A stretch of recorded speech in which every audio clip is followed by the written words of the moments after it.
Hello, everyone, and welcome back to the fourth trimester, where we are going to explore different healing modalities as well as 4 considerations to help get you that nice physical and mental and emotional support within the fourth trimester.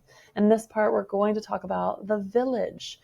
Part 2 was about healing. Part 1 was on nourishment. So what is the village, right? Who are our other parents, healers, and what is this distinction between the helpers and the visitors?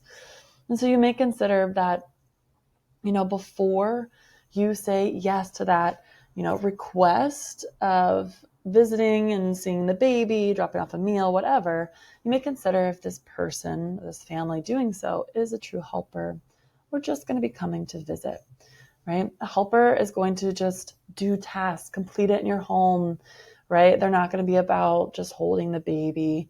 They don't have even expectations to hold the baby. They're there to hold you, right? And do the things that you just don't need to do. You don't need to do the trash. You don't need to do the cooking. That's not contributing to your healing. And the priority of the fourth trimester is bonding with baby and healing your body. If those tasks on your to-do list do not contribute to that thing, then try to deprioritize them or have someone else do it.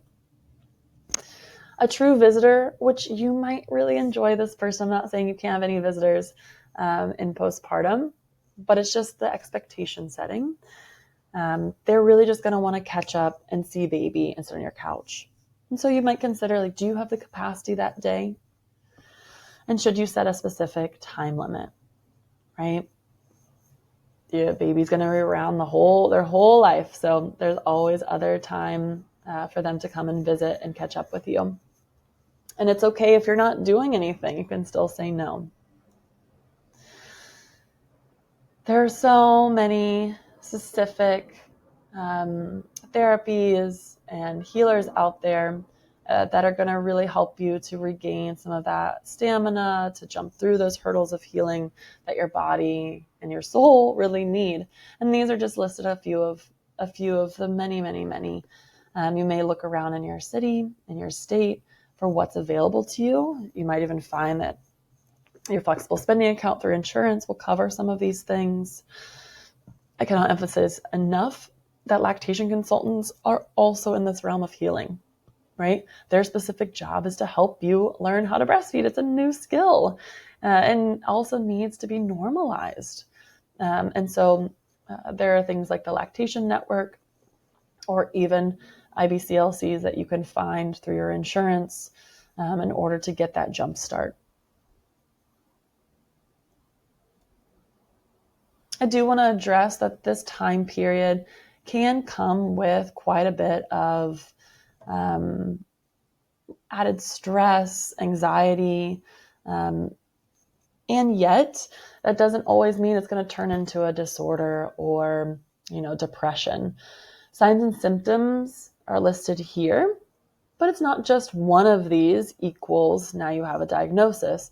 It's usually many of these, and they are not able to be overcome. And so if you're not sure that you want to seek out professional help because it doesn't seem that bad yet, just do it. Seek it out. Again, there's in New York here, we have the Motherhood Center, the Rooted, things like that are specializing in this time period of postpartum that can really help you get on your feet. And sometimes it really is just normalizing what's going on. And that can come in the form of a postpartum doula, a night nurse, having a family member stay with you, etc., so that it doesn't develop any further. Your people, your parent people, you get to move into this phase of being very easily accepted because you have a child. If you have a dog, you might know this to be true, and you go to the dog parks, right? And you know a lot of dog names, but you don't know a lot of adult names. It's similar that you can take your kids to a park, a play area, and you're going to easily make friends. And these are really important because you might be the first in your normal friend group to have a child or the last, and you kind of crave someone who's in a familiar place as you are. Again, it's very important to be witnessed during this time period. This is a big role that your partners do for you as well, right? Simply saying, hey, I noticed you did that. It was really cool. Right? The baby's crying and you just pick up the baby, knowing that someone's watching you or watching you have this little dance party because you're happy and you've been inside too long, right? The witnessing is really important too. So you may consider joining a Facebook group. There may be groups in your community center. Your doulas might run meetups in various locations. Pediatrician's office, just go up and say hi to people. And of course, plenty of online groups. Awesome.